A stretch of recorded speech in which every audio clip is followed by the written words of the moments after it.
took me almost the entire evening and morning to get through this part of the city. Checking the streets, they appear to be abandoned, for now. My target? Raven Creek's General Hospital. I'd gotten a faint message from another survivor named Charlie who mentioned this building, so with hopes of running into more friendly survivors, I decided that this was the night to try and do so. 5:30 AM. Like clockwork, the streetlights all glow at the exact same time. I timed this purposefully so as to try and limit my visibility from the infected. However, as I continued down the barren streets, I was surprised to see only a handful of infected, rather than the hordes that I'd experienced traversing the city days before.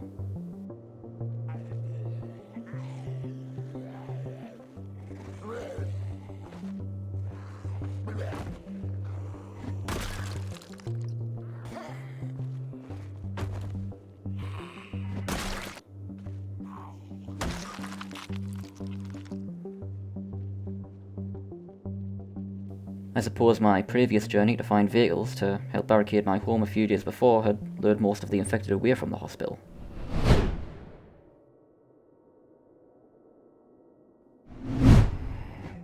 While it meant that there would be fewer infected around the outskirts of the building, I didn't dare underestimate the possible number of infected that were wandering inside its premises.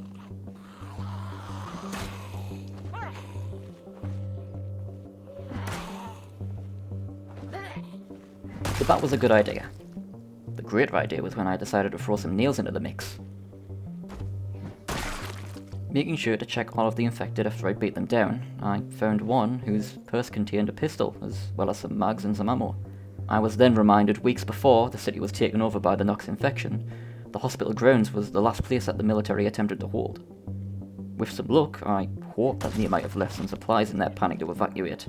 Arriving at the final foothold, before me now was a makeshift gate. Opening it. Nothing. Well, except an infected Jason cosplayer. I hope. Checking some nearby crates, I got a glimpse as to what the infected situation was like. It seemed like a lot of infected had made their way through the military part of the base, so, not wanting to risk my life over a box of ammunition, I decided that it was best to just go to the hospital instead. At least here I only had to deal with a few infected, and if it had gotten too much for me I could easily just climb the fences to escape.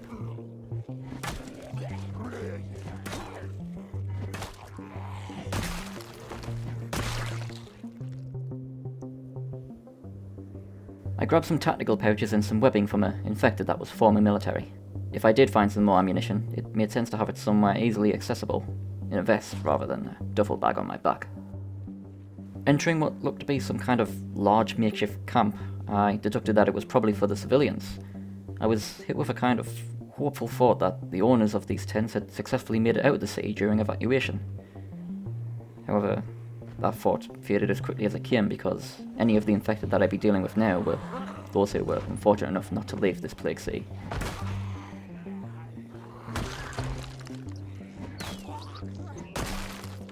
And with the number of tents, I could only imagine what number of horrors I'd be facing now that I was in these hollowed grounds. Getting the attention of some infected, I made sure to put them down as fast as I could before getting attacked from both fronts.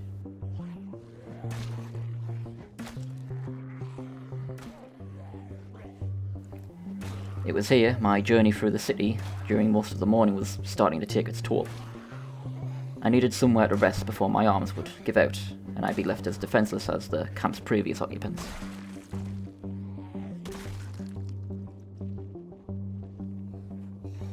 I did manage to find some 45 and 9mm ammunition, and some spare mags for the extra 45 pistol I had at home.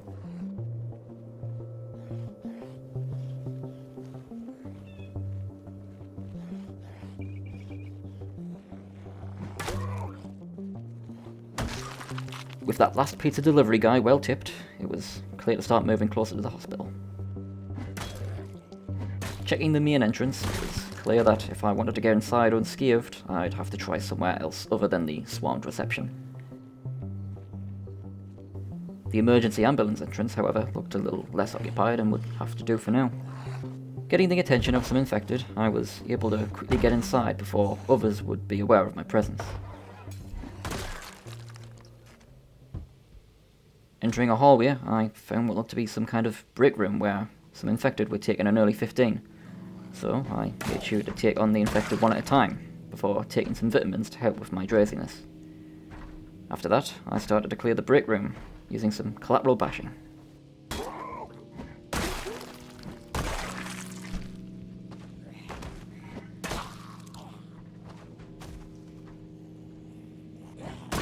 With the room cleared, I checked the hallway to see how safe I really was before taking an early break. At first I thought about maybe trying to get to the next floor, but with how heavy my arms and eyes were, I instead backed off to catch my breath.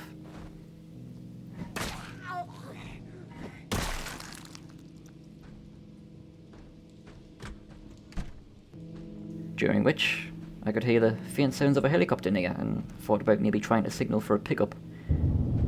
But then the gunfire began, and I realised that they were probably not looking for survivors to rescue. After waiting for them to pass, I caught my breath and was able to go back to exploring the hospital.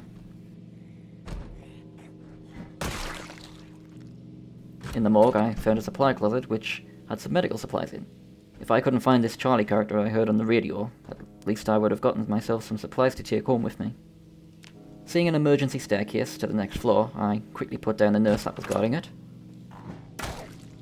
I began my fight in a narrow emergency staircase.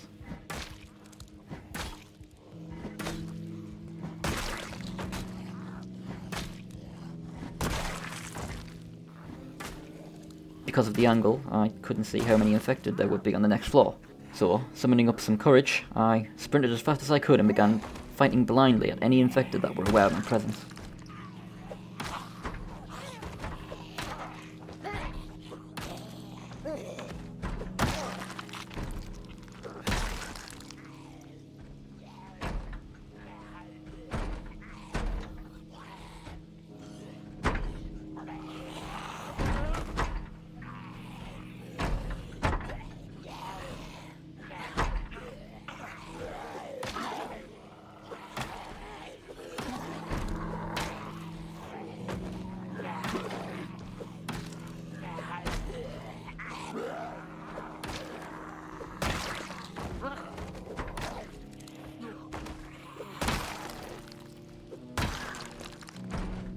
That scuffle in the hallway had taken its toll, as once again I was struggling to fight off the almost unlimited number of infected that were wandering the halls. At this point I wondered if Charlie was even alive.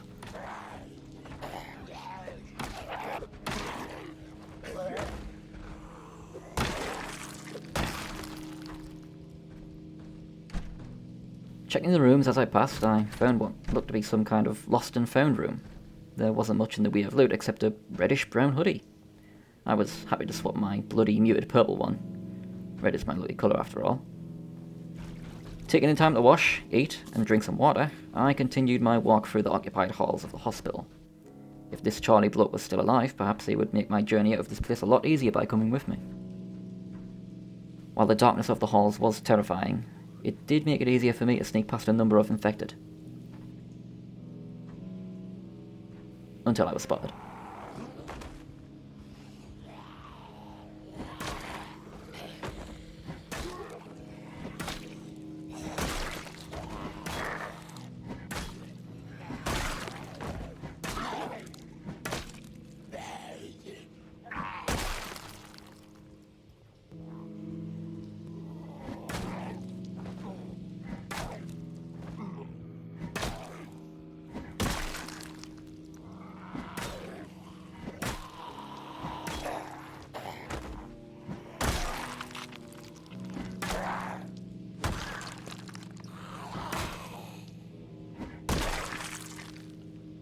With another hallway cleared, it was time to lose the bat.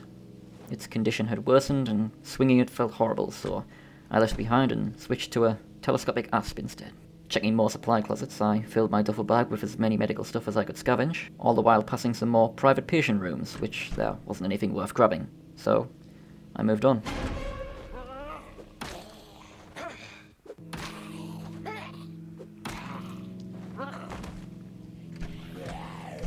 I thought this would be easy with an asp.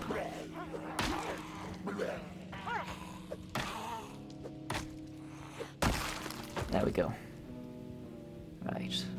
go that way. Oh, nope, definitely don't want to go that way. Okay, maybe one of these rooms? Nope, not there. This'll have to do. Turn the lights off. That'll make it harder for them to notice. Maybe hide in the back room. Oh,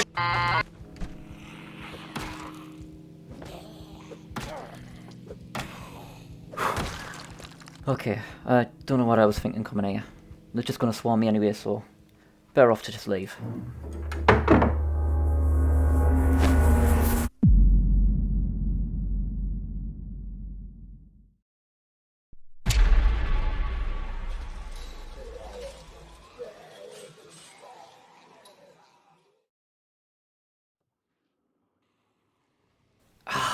It's killing.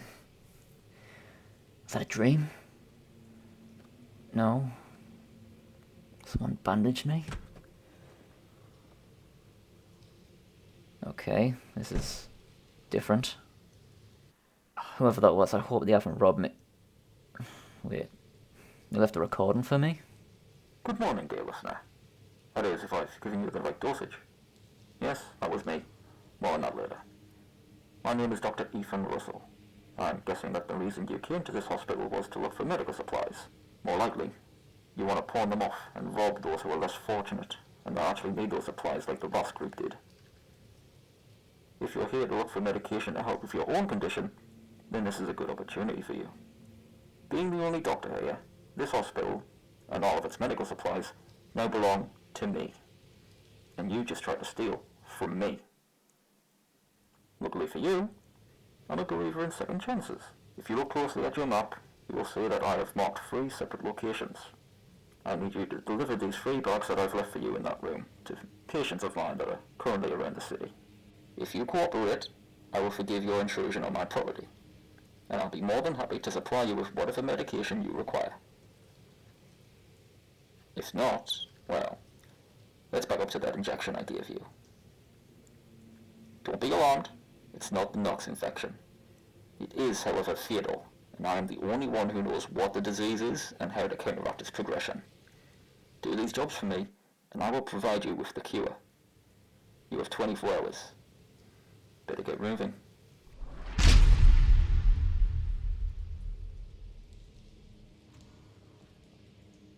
With the doctor's threats running through my head, as well as this mystery illness running through my veins, I grabbed the bags that the good doctor had left for me and looked at the map. The first location, a car dealership? Well, it was close to my current location.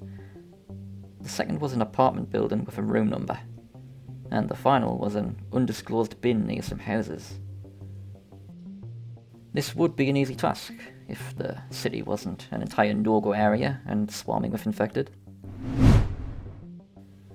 With no time to argue, or panic, I needed to get out of this hospital and get these medical supplies to their destinations. So, heading back the way I came,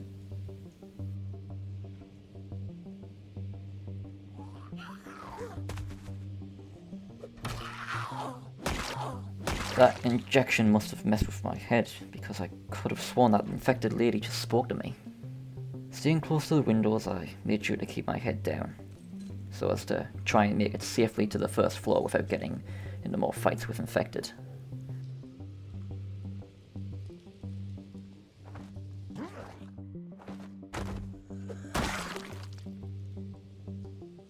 With a very little amount of infected noticing me, I was able to make it back to the break room I found near the emergency entrance. The time was still 7:10, which meant that the infected were more alert.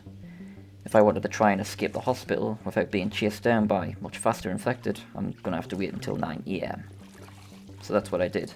I tried to keep my mind off of how my 30th day in the QZ was going, but all I could think about was that doctor and his message.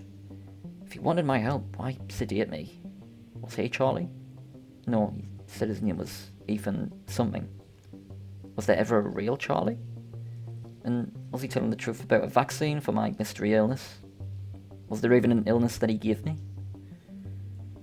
Eventually, 9 AM arrived, and I prepared to take on whatever infected would be getting in my way on the way out of the hospital. Arriving at the emergency entrance, I could see a thick mist of fog had blanketed this part of the city. I could at the very least use this to hide from any lingering infected, though that would be the same as I wouldn't be able to see them unless they were right on top of me. Through its haze I could only just barely make out a shape of oncoming infected.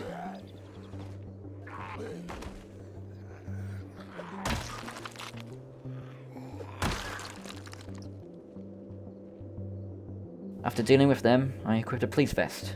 It would help in my escape if I ran into large groups on my way out. Sneaking past some tents, my curiosity eventually got the better of me, as I saw a hole in a nearby fence which led straight to a military tent. Heading inside, I gathered whatever military items I could fit in my bag, including a poncho, some ammo, and some spare mags. There was a small caliber rifle, but because of its weight I'd be struggling to move through a city, and while that wouldn't be a problem, I have this mystery disease coursing through my veins, and I'm going to need all the strength and energy that I can muster. So I, begrudgingly, left it behind. Maybe I can come back for it later.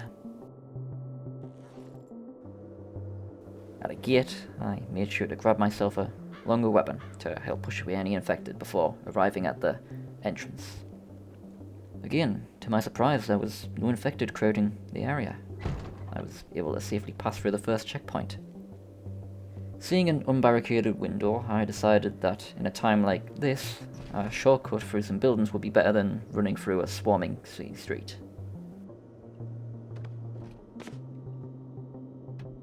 To help increase my energy and unrestrict my movements, I reluctantly left behind the police vest and made my way through the building.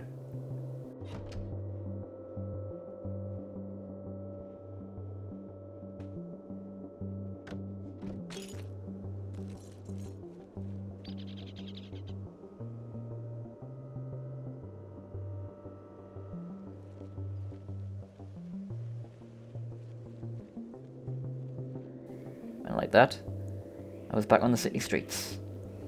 The high fences and barricades of the hospital that I fought earlier as a prison were gone now, and I was in the open, defenseless.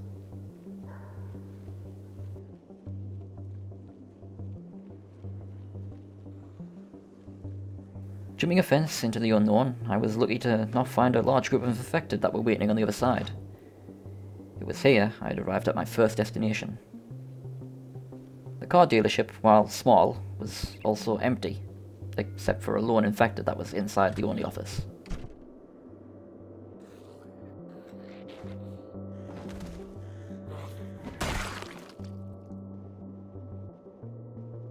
Placing the bag down, I left wondering if the infected that I took out was the recipient of the meds that I had delivered. In which case, then these would just be a waste. But then I decided it was best to do what the doctor wanted.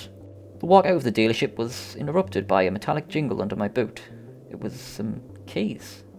They lay close to a vehicle that was sitting right in front of me, inviting me.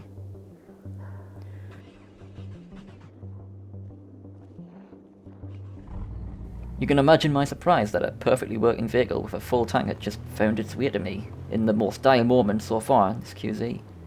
With this, I could quickly make the deliveries, get back to the doctor for the vaccine, and then make my way back to my base in just a few hours. I was still very careful so as to not trap myself traversing through an infected city that could swarm me at any moment.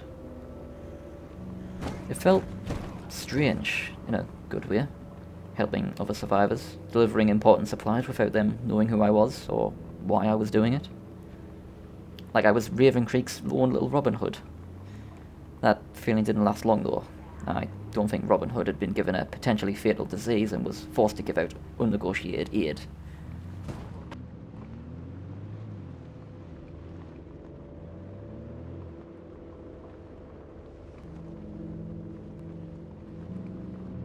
Eventually, getting back to the second location, the apartments, I headed inside and looked for the address on the mailboxes to see where I was supposed to deliver the package.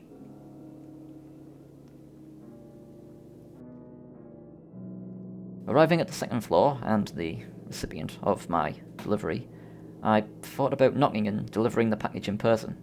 But then again, the last thing I want is to be mistaken for an infected banging on a door and get shot straight through it. So instead I left the package at the door and returned to my vehicle.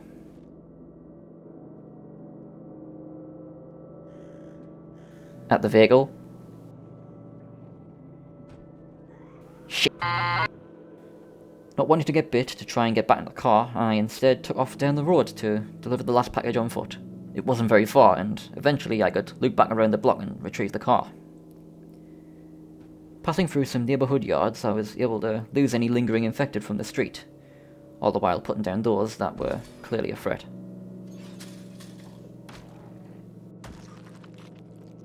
Then there was an alarm nearby. Good. This would drag any of them away for now, so I could focus on looking for the bin that I had delivered these meds to.